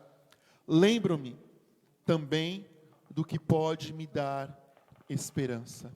Ele muda o pensamento dele. Graças ao grande amor do Senhor é que não somos consumidos, pois as suas misericórdias são inesgotáveis. Renovam-se a cada manhã. Grande é a tua fidelidade. Digo a mim mesmo, a minha porção é o Senhor, portanto, nele porei toda a minha esperança. O Senhor é bom para com aqueles cuja esperança está nele, para com aqueles que os buscam. Então, esse cara aqui, Jeremias, o profeta, ele sente a dor, a desesperança, a miséria, o sofrimento. Só que ele canaliza tudo isso e ele olha para os céus. Ele olha para o Criador. Então, a nossa esperança, como diz lá em Hebreus, é a nossa âncora, que nos mantém firme, que nos segura e que não nos deixa cair. Eu vou ler aqui, só para terminar, Hebreus, capítulo 6. Temos esta esperança como âncora da alma, firme e segura, a qual adentra o santuário interior por trás do véu. A nossa alma, a nossa vida está presa em Jesus Cristo. Essa é a nossa esperança. Vem vendaval, vem pandemia, vem crise econômica, financeira, emocional, mas estamos presos e fincados, e nada vai nos tirar do trono de Deus. Amém? Então, desculpa se eu extrapolei o tempo. Não, imagina. E aí, Carlos, o que você tem para complementar diante disso Amém. tudo? Deus abençoe, pastor, obrigado. Eu vou tentar ser sintético, porque o pastor falou várias coisas que eu poderia falar também. Então, voltando à ideia aqui, pensando rapidamente, a minha ideia é falar, né, a esperança no mundo e a esperança cristã, certo? Esperança no mundo. E aí, quando falar na esperança do mundo, vou responder a pergunta, que eu já não lembro exatamente como a pergunta era, mas eu acho que era essa, se podia buscar esperança sem ser em Deus, né? Eu acho que era mais ou menos essa questão. O que dentro de uma perspectiva mais reflexiva, pensando, o que é que inibe, o que é que impede ou destrói a esperança? O pastor Cláudio falou de muitas coisas. Eu resumo entendendo que a falta, ela vai inibir, ela vai impedir, ela vai destruir. Deixa eu pegar outro microfone aqui. Ela vai destruir a esperança, certo? E as pessoas normalmente têm faltas variadas, mas existem 4 coisas que eu entendo que quando elas sentem essas faltas, é algo que machuca demais. A gente está falando de doença, de dor e de sentir, né? Do desespero vindo, a falta de esperança, golpes, pelo menos, muito fortes na esperança das pessoas. Que é quando elas sentem falta de amor, é quando elas sentem falta de paz, é quando elas sentem falta de sentido e falta de alegria. Quando isso acontece, as pessoas então vão buscar fontes de esperança. Elas vão buscar de onde elas podem tirar esperança, pensando na questão de uma perspectiva positiva e boa, uma expectativa para que tenham amor, para que tenham paz, para que tenham sentido, para que tenham alegria. No mundo, primeiro ponto, a esperança no mundo, ela se apresenta filosoficamente. Quando eu falo filosoficamente, não é pegando um autor ou outro. As pessoas, elas buscam esperança naquilo que elas creem que pode dar esperança para elas, né? E o que é que elas creem que pode dar esperança para elas? Suas filosofias pessoais. É que eu estou falando filosofia mais no sentido comum, filosofia de vida. E onde é que essas filosofias de vida no mundo se manifestam? Então, uma pessoa, ela pode ter esperança lá fora? Ela pode buscar. Ela pode buscar. Ela pode buscar, por exemplo, as filosofias de mundo, no mundo, elas são feitas na música. Música é uma das maiores fontes de ideias, sabe? Uma pessoa fica ouvindo uma música, a letra daquela música, a ideia que aquela música passa, entra na mente dela. Então lá fora, as pessoas que não estão ouvindo louvores, elas estão ouvindo músicas para se alegrar, estão ouvindo músicas que fazem a cabeça delas. Vai ser o tipo de filosofia dela. Eu lembro uma vez uma aluna que ela ouvia, estava cantando uns funk meio estranho lá, e eu falei para ela parar, que senão eu ia mandar ela para a direção, porque não dava para ouvir aquilo. E ela falou que, né, não, mas ela não, só estava ouvindo. Eu falei, olha, se você ouvir isso aí pode te causar um mal muito grande, você pode fazer isso aí. Você pode acabar se tornando isso que você está cantando. Ela duvidou, falou que não. 6 meses depois, uma adolescente muito jovem estava grávida. E muito provavelmente pela influência da música. Então, a música faz a cabeça e as pessoas buscam esperança na música, no lazer. No lazer, as pessoas vão nos esportes, né, nos jogos, nos momentos agradáveis. Elas buscam também esperança no sexo. A busca por sexo desenfreada também é uma tentativa de ter esperança. Lembre-se da... Oi? Pode falar? Lembre-se da mulher que estava no poço. E Jesus encontra ela. E ela tinha tido vários maridos. 5 maridos, né? E o que ela estava naquele momento não era marido dela. Então a mulher estava buscando amor. E ali, aquele amor se traduzia por relações. E a última relação não era uma relação legítima. Então as pessoas buscam muitas vezes esperança no sexo. Nos relacionamentos em si. Elas buscam esperança nos relacionamentos conjugais, filhos. Nos relacionamentos, pessoas do emprego. Na amizade. As pessoas buscam esperança também na religião. O problema é que nada disso é meio para ter esperança. Nada disso é um meio eficaz, quando eu falo. Claro que, olha, a música, o lazer, o sexo, relacionamentos, a amizade e a religião verdadeira, no caso o cristianismo, quando colocado no lugar certo, da forma certa, não está errado, irmãos. Não é algo que está errado.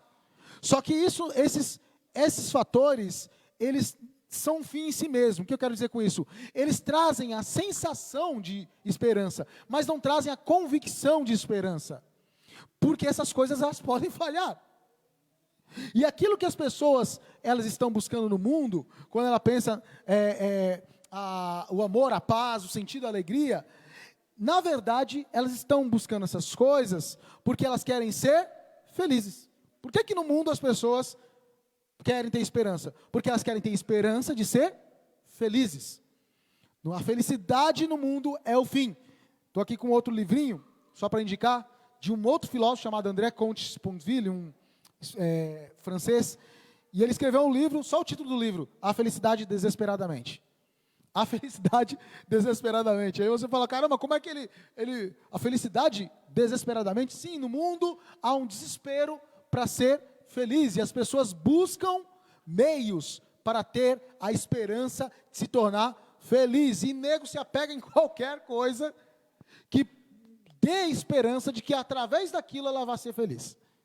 Então, ela acredita que ela pode ter através do amor, ela pode se apegar através desses itens que eu falei para você, amor, paz, sentido e alegria, para que ela se sinta finalmente feliz. Só que esses meios, eles falham, e quando eles falham, eles frustram. Ou seja, no mundo, o fim da esperança é a felicidade. No mundo as pessoas querem ter esperança para ser felizes. E no cristianismo? Para finalizar aqui minha fala, no cristianismo é diferente. A esperança no cristianismo se apresenta como uma virtude teológica, porque quando você olha para 1 Coríntios, capítulo 13, versículo 13, o versículo áureo do amor, ele vai encerrar, meio que partir para o encerramento do tema, do assunto, Paulo falando, agora, pois, permanecem a fé, a esperança e o amor, esses 3, mas o maior desses é o amor. Ou seja, a esperança é um resultado imediato da fé e do amor. Isto é, as fontes perfeitas da esperança são fé em Deus, como o pastor Cláudio já citou aqui, fé em Deus é uma fonte. Alguém perguntou, né, se é possível ter esperança sem fé. Em última instância, não. Existem momentos que talvez sim, quando se trata de pecado. Não sei se eu me fiz claro naquela hora que eu tentei responder, mas o que eu quis dizer é, quando em relação ao pecado, sim, mas em última instância, não. Fé em Deus, porque nesse momento, o firme fundamento das coisas que se esperam e a prova das coisas que não se vê, como dizem Hebreus, é preponderante para que você passe, suporte, chore e no final tenha suas lágrimas enxugadas, porque sabe que Deus vai fazer com que no final tudo dê certo. Tudo dê certo. Ainda que se não der certo da forma que você espera, vai dar certo de uma forma muito melhor, porque boa, perfeita e agradável é a vontade de Deus, e a vontade de Deus vai se cumprir na sua vida. Então, fonte perfeita para a esperança, fé. E segundo, 1 Coríntios 13:13, coloca ali a esperança junto com a fé e com o amor. Então, a fé em Deus e o amor de Deus. O amor de Deus. A minha filha Alice, que tem, hoje é dia 17? Hoje ela faz 10 meses. Hoje ela faz 10 meses de vida. E com 10 meses de vida, hoje mesmo, ontem ela está ficando em pé, né? Está engateando, ficando em pé, e ela cai. Quando ela cai, bate a cabeça. Um pouquinho, esses dias ela caiu, bateu um pouquinho mais forte, ou já bateu a cabeça na cadeira. E quando ela chora, ela sente dor, por sentir dor, ela espera o abraço da mãe ou do pai. Principalmente da mãe. Mas da mãe ou do pai. Porque quando ela é abraçada por mim, e principalmente pela mãe dela, de onde ela saiu há pouco tempo, ela sente-se amada. E no meio do desespero dela, porque ela é um bebê, e ela não decodifica ainda o que é a dor, né? Na cabeça dela não era para isso acontecer, então ela chora de revolta, chora por falta de compreensão, chora sem entender, e aí vem alguém que a ama e abraça. E quando alguém que ama a Alice abraça ela, ela se sente em paz. Ela se sente em paz, porque o amor, ele traz paz em meio ao desespero. Fé e amor. O amor de Deus é a suma fonte, que é a maior de todas as virtudes teológicas, é a suma fonte de nós termos, portanto, sermos trabalhados, né, em nós, essa questão da paz e conseguir passar por tudo. Então, no cristianismo, o fim do Senhor, planos de fazê-los prosperar e não de lhes causar dano, planos de dar-lhes esperança e o futuro. Isso é a NVI. Na João Ferreira de Almeida fala: porque eu bem sei os pensamentos que tenho sobre vós, diz o Senhor, pensamentos de paz e não de mal, para vos dar o fim que esperais. Esperança com paz. Esperança com paz no meio do desespero. No cristianismo, e como Kierkegaard diz, somente no cristianismo você tem isso, porque o cristianismo, ele estabelece o reino de Deus. E em Romanos, capítulo 14, versículo 17, fala: porque o reino de Deus não é comida e nem bebida.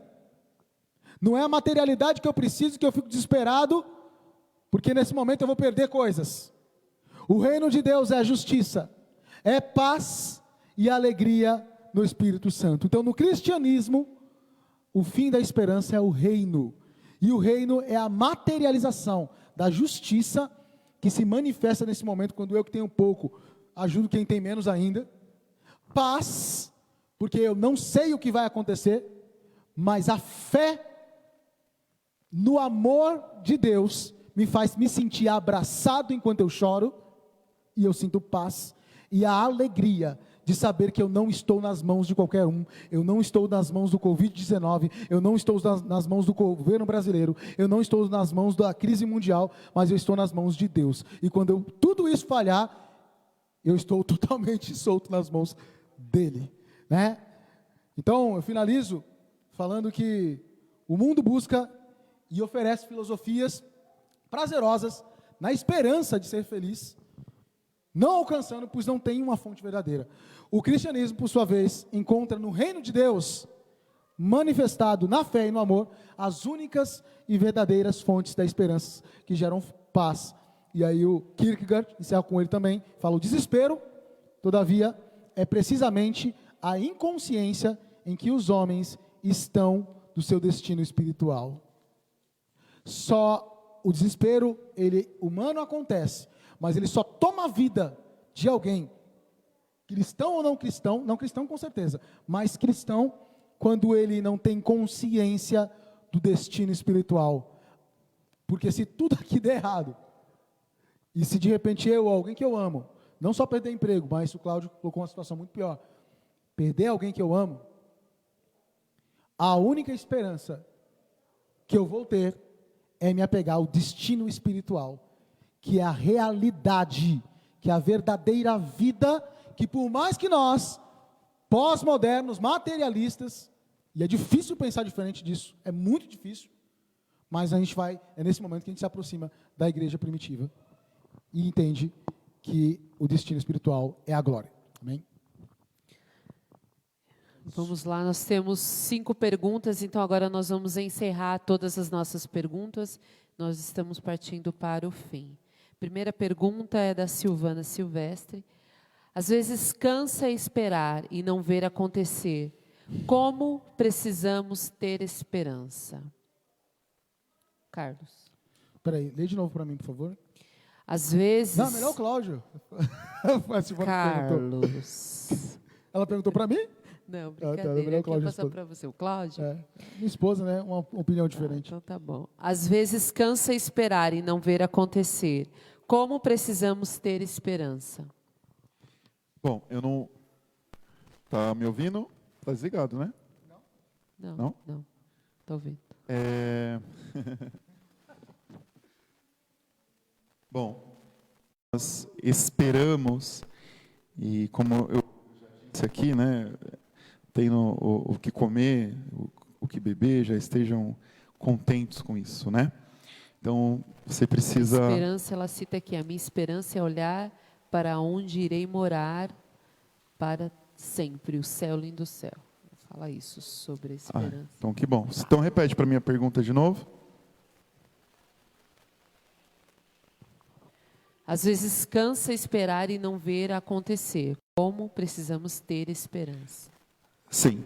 E aí é continuar a sonhar, continuar a olhar, entendendo que é leve, é momentâneo, e o que você vai receber lá na frente tem um peso muito maior daquilo que você está passando agora. Então, continue pensando que é leve e é momentânea, mas vai chegar o tempo que você vai desfrutar dessa vida eterna ao lado de Jesus Cristo. A Ana deixou uma pergunta que eu acho bem legal. Eu gostaria que o Carlos respondesse. Grande. Vocês acham que nós, brasileiros, sofremos mais emocionalmente porque nunca passamos por guerras como em outros países? A gente vê aí calamidades, guerras em outros países, a gente vê muito disso. E no nosso país, apesar, né, de ter várias notícias ruins... Boa pergunta, mas, hein? Né, Domingo eu vou falar sobre isso. Esteja a Ana, a Aninha da Cachoeirinha. Às 18h30, Aninha, cola falar aqui. sobre isso. Percebemos que essa não é uma realidade que vai passar. Que essa não é uma realidade que vai passar com festas, carnaval, pois essas coisas sempre anestesiam as dores no dia a dia dos brasileiros. Isso vale a gente colocar, né, um parêntese, é a mesma pergunta, que até o dia 25 de fevereiro não se falava nessa doença, né? As pessoas estavam nas ruas, pulando, né? Fazendo festas, abraçando, aí hotéis lotados, e depois do carnaval, pronto, isolou, engraçado, né? Isolou, veio a notícia, e realmente as pessoas ficam anestesiadas, né? Gostaria que o Carlos continuasse. Ela faz assim, vocês acham que nós brasileiros sofremos mais emocionalmente porque não passamos por guerras? Isso. Então, quando você olha para a história do Brasil, existe uma verdade, existe um mito. A verdade é, nós não passamos por um processo revolucionário para nos tornarmos império, monarquia, reinado, nem passamos por um processo revolucionário para nos tornarmos república, que é o que nós vemos hoje, ou seja, democracia, etc. Entretanto, milhares de pessoas, por dezenas de motins, nos 4 cantos do país, morreram por revoltas populares. Então, se o Brasil não teve sucesso para que essas revoltas chegassem a um nível que tornasse ele um país independente pela luta do povo. Mas sempre teve quem lutasse. E o brasileiro sempre sofreu muito. Então, a verdade o mito é, será que o Brasil, ele não passou por grandes guerras, mas passou por suas guerras internas, né? Basta você pensar os donos da terra originalmente, os índios, que sofreram um genocídio. Morreram por doenças trazidas, morreram por maus tratos, foram escravizados. Os africanos, nossos antepassados, que vieram de lá para cá, né, e foram maltratados, o pior estilo de escravidão de todos os tempos. Toda escravidão é ruim, mas nenhuma se comparou à escravidão negra, moderna. Então imagina só o nível de sofrimento desse. Por exemplo, até onde eu lembro, eu fui o primeiro descendente de escravo da minha família a estudar, fazer faculdade. E eu acredito que eu sou a 5ª geração pós-escravidão. Isso dá 100, 150 anos, quase. Não, quase. Entre 100 e 150 anos depois do meu antepassado ser escravizado, eu fui o primeiro a estudar. Então imagina o sofrimento pela falta de instrução, de conhecimento. Então, isso o brasileiro sofreu sempre. Agora, é evidente que o brasileiro, de fato, ele leva as coisas... Não muito a sério, né? Tudo do jeitinho. Falta consciência, e a Ana está coberta de razão. E essa falta de consciência, eu entendo que tem a ver também, é uma resposta histórica. O Brasil tem a síndrome do colonizado. Ele se sente colônia ainda. O brasileiro, tudo que ele olha de fora, ele acha que é melhor que aqui de dentro. A USP é a melhor universidade da América Latina, nosso pastor estudou lá. Mas se tiver alguém que estudou numa faculdade lá nos Estados Unidos, que não é tão boa quanto a USP, mas só porque é dos Estados Unidos, já é melhor. Então o brasileiro sempre se enxerga de forma inferiorizada. E eu acho que é por isso que nós temos tantas dificuldades para vencer situações que juntos nós venceríamos. Nós somos pessimistas em relação a nós mesmos. Nós achamos que nós somos para baixo. Até a psicologia explica bastante isso no esporte, né? A psicologia do esporte mostra porque o Diego Hipólito não ganhou as Olimpíadas sendo o melhor do mundo e ele caiu sentado no exercício que ele tinha feito 1000 vezes correto. Por conta do emocional, a explicação provavelmente eu sou brasileiro. O que eu estou fazendo aqui? Nada dá certo aqui. Falta esperança, né, irmãos? O brasileiro, historicamente, ele tem uma mentalidade desesperada em relação ao seu país. Nós somos muito pessimistas em relação ao nosso país. Isso. Palmas para o Carlos, deu uma aula agora, né? Nós temos aqui uma pergunta do Rony Carlos. O sofrimento antecipado pode ser uma forma de não sermos pegos de surpresa e, com isso, amenizar o momento real? Uma coisa é o planejamento, né? Outra coisa é a pré-ocupação. Então, é melhor você planejar, se organizar, prever, com certeza, né? E aí você vai estar preparado. O problema da preocupação é que você não se prepara. Você fica angustiado, você fica agitado, porque se você planeja e você está preparado, está tudo bem, né? Então, vai chegar alguém na sua casa, você vai, arruma a casa, deixou a casa organizada, pronto. É só esperar a pessoa chegar, né? Agora, se você fica agitado, nervoso, a pessoa vai vir me visitar, eu tenho que arrumar a casa, eu tenho que fazer isso, e você não faz porque você fica totalmente preocupado, agitado. Então, transforme essa preocupação em planejamento, tá bom? O Rony Carlos novamente. Como ser feliz e ter esperança quando tudo dá errado? Carlos. Eu acredito que a resposta é a síntese do que nós falamos. Como ser feliz? É ser feliz? Como ser feliz, isso. Como ser feliz e ter esperança quando tudo dá errado. Vou tecer uma crítica.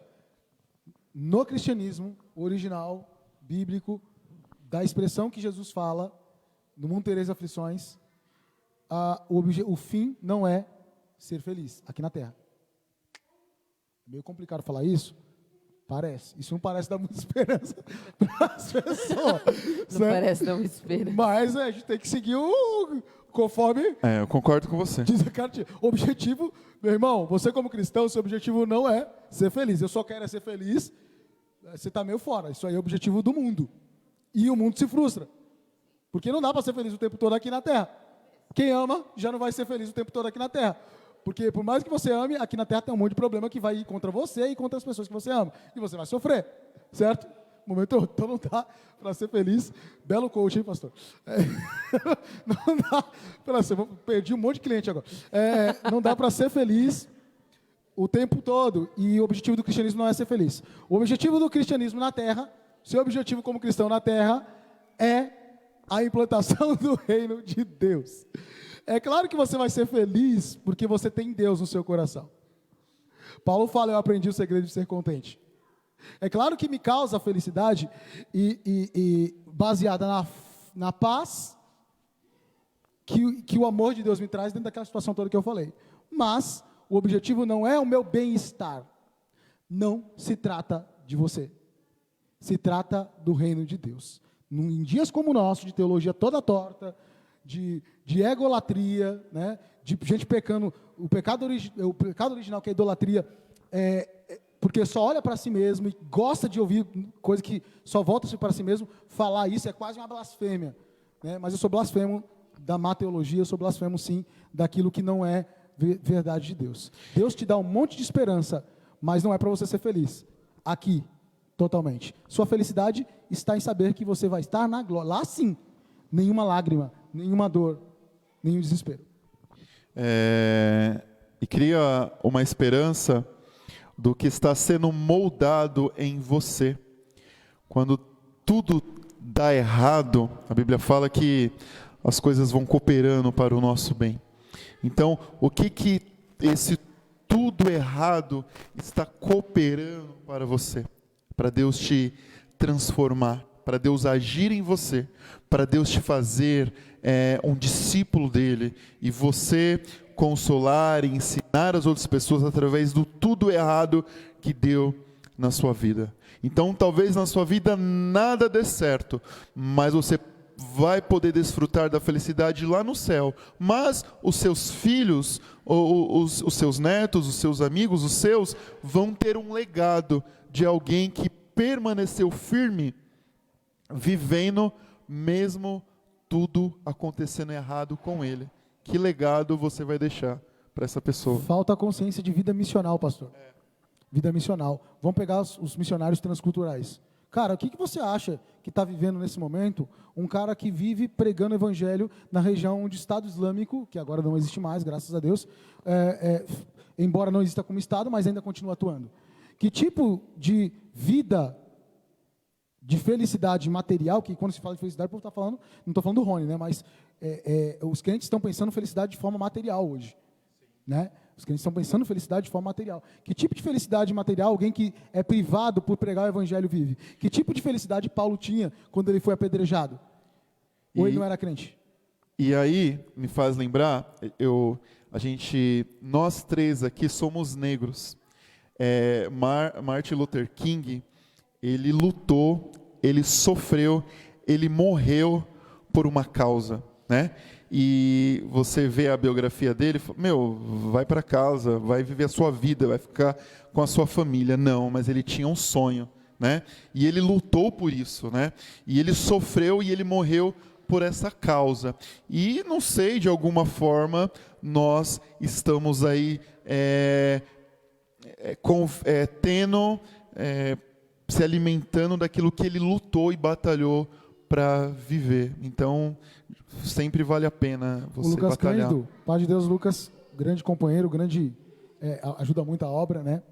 Amamos você, meu irmão. Ele dá uma boa resumida citando a parte que fala: aquele que quiser ganhar a sua vida, perder lá. Certo? E aí sim, a nossa felicidade está no centro da vontade de Deus. Aí sim há felicidade, em Deus. Né? Verdade. Vamos lá para a última pergunta do Lucas. Também nosso Fala, amigo. Lucas. Fala, Lucas. O Lucas ele está perguntando assim: resiliência é igual a saber sofrer? Eis aí a minha pergunta, Cláudio.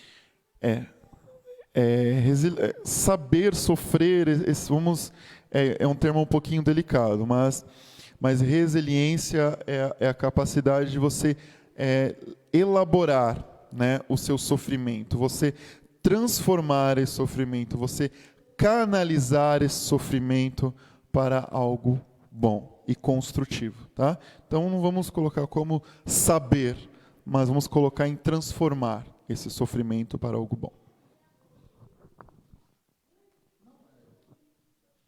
Então, nós vamos partindo para o fim, né? Eu quero passar para o Carlos deixar suas considerações finais aí.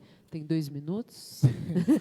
Não é rápido. Eu apenas quero agradecer cada irmão que fez pergunta, cada irmão que ficou até o final, cada irmão que se esforçou em meio a situações como essa. É muito fácil as pessoas só quererem ouvir coisas que afaguem a alma ou tragam, né, benefícios imediatos. E aqui nós propomos uma reflexão. E reflexão também não, é fundamental nesse momento. Quem só for afagado talvez não suporte situações mais difíceis. A síntese do que eu quis passar é basicamente que tanto pessoas que estão dentro da igreja quanto pessoas que estão fora da igreja, elas buscam por esperança. Só que eu não tenho dúvida, e apologeticamente falando, defendendo mesmo o cristianismo, que todas as tentativas fora da igreja, elas vão falhar em algum momento. Porque elas são imperfeitas. Família, sexo, amigos, seja lá o que for. Agora, Deus, fé em Deus e o amor de Deus garantem, são fontes inesgotáveis de esperança. Porque a virtude são as 3 virtudes teológicas, teologais principais, né? Amor, fé e esperança. Pastor Cláudio. Amém. Nós aqui da Igreja de Guarulhos, nós buscamos em Deus uma teologia prática, uma teologia que alcance, uma teologia que traga respostas para a necessidade da humanidade. E aí é por isso que nós tratamos temas assim, é por isso que nós discutimos temas assim, porque a Bíblia, ela tem a resposta, a Bíblia tem a solução, a Bíblia tem um alimento para aquilo que você precisa. Então nós não estamos aqui, nós estamos aqui para, de alguma forma, ser um instrumento de Deus e essa nossa fala, essa nossa reflexão possa potencializar você, para você dobrar o seu joelho, orar e buscar a Deus esperança. Talvez eu poderia me colocar aqui como pastor e falar assim, olha, eu vou orar aqui por você, traga o seu pedido, a minha oração é forte, a minha oração é poderosa, mas eu acredito que a mesma intenção, o mesmo coração, o ouvido de Deus, Ele está atento à minha oração e à sua. E o nosso papel hoje aqui é te dar instrumento para você dobrar o seu joelho e orar por você.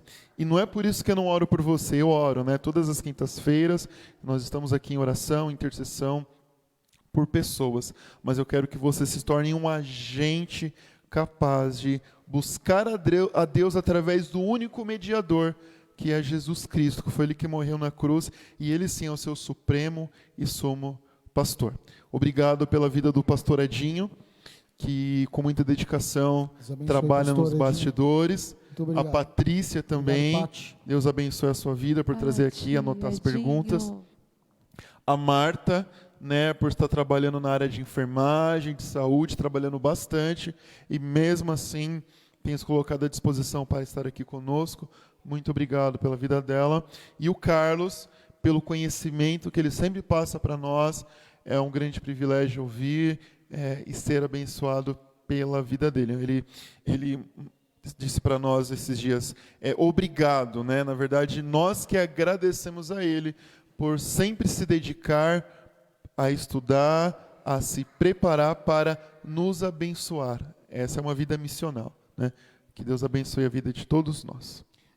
Muito obrigado, pastor Cláudio, por ter essa visão. Você é o anjo da igreja e Deus te dá as visões e você sabe utilizar perfeitamente os dons, não só de nós que estamos aqui, né, reunidos, mas os dons de toda a igreja. É uma igreja que não tem uma multidão de pessoas, mas as pessoas que têm, elas trabalham, e porque você sabe gerir de forma abençoada, e ela tem crescido no tempo de Deus, da forma de Deus. Por isso, eu quero finalizar, e antes de passar para a Marta, trazendo alguém aqui que vai nos ajudar demais a finalizar esse debate, nosso querido pastor Valmir Souza, que foi nosso bispo por muito tempo, a quem nós amamos muito, devemos muito, e que tanto ele quanto a Sandra, os seus filhos, a família nos tem ensinado nos últimos tempos como superar, como passar como cristãos por situações muito difíceis,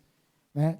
E ele finaliza, ele nos deixa um versículo, obrigado pastor, te amo, Romanos 8, 36 e 37, como está escrito, por amor de ti, somos entregues à morte todo dia, fomos reputados como ovelhas para o matadouro, mas em todas essas coisas, somos mais do que vencedores, por aquele que nos amou. Deus abençoe, bispo, pastor Almir. Amém. Obrigado a todos. Obrigado, Carlos, Cláudio, o Edinho, a Pati, né? Graças a Deus. Eu ia falar um pouco do que o Cláudio falou, ele falou tudo que eu ia finalizar. E é isso que a gente falou na última live nossa. O que nós viemos fazer aqui, como o Carlos também falou, é uma reflexão, é algo que te faça, nossa, eu estou triste, eu estou preocupado, eu estou sem esperança, mas eu posso olhar para aquele que está, posso elevar os meus olhos para os montes, porque eu sei de onde vem o meu socorro, né? Eu posso sentir isso, mas eu sei aonde buscar ajuda. Talvez o pastor não pode ir até a sua casa. Então agora, nas nossas casas, nós podemos dobrar os nossos joelhos e orar, clamar pelas nossas famílias, orar uns pelos outros. É hora da igreja sair das suas paredes e saber que nós somos igreja, né? Às vezes nós ficamos dependentes dos nossos líderes. Talvez se fosse uma live aqui, vem aqui, eu vou orar pela sua vida, vai sair vai ter uma unção de cura, não sei o quê. Talvez isso aqui ia bombar. Mas nós estamos aqui para fazer uma reflexão, que nós somos seres humanos, nós podemos ter todos esses sentimentos, né? Às vezes tão confusos, tão turbulentos, mas que Deus está sempre conosco, né? E eu creio nisso. E eu quero agradecer a vida de cada irmão que esteve aqui, né? Louva a Deus pela vida de cada um. Domingo nós temos o nosso culto às 6:30 da tarde, não percam. Que Deus abençoe a vida de vocês. Você quer falar alguma coisa a mais? Nós vamos orar para encerrar. Nós não somos contras, tá?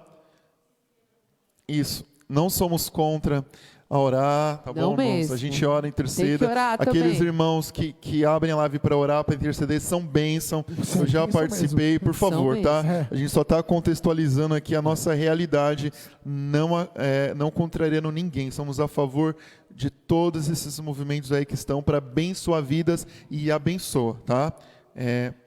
Não, eu concordo plenamente, né? Precisamos de mais intercessão. É um Isso. momento onde o sofrimento De nos leva oração a é orar importante, mais. sim. Se nós não orarmos, estamos perdidos. Se nós não contarmos com a unção de Deus, com as bênçãos dele, estamos perdidos. E tem pessoas que estão fracas e não conseguem orar, e aí vão lá e recebem a oração e são avivadas. Eu creio nisso.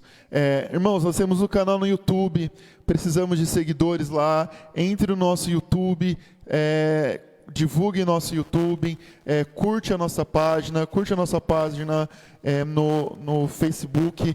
Nós temos um projeto que vai entrar em ação, que é a nossa rede solidária. Nós vamos entrar com um trabalho voluntário de profissionais que vão atuar de forma online para ajudar as pessoas nesse momento de pandemia. Então fiquem atentos e aguardem novas informações. Nós queremos ser um instrumento de Deus para a vida de vocês. Eu vou orar e encerrar. Que o amor de Deus Pai, que o amor do Deus Pai, a graça do nosso Senhor Jesus Cristo, a consolação e a comunhão do Espírito Santo estejam com todos vocês para sempre. Amém.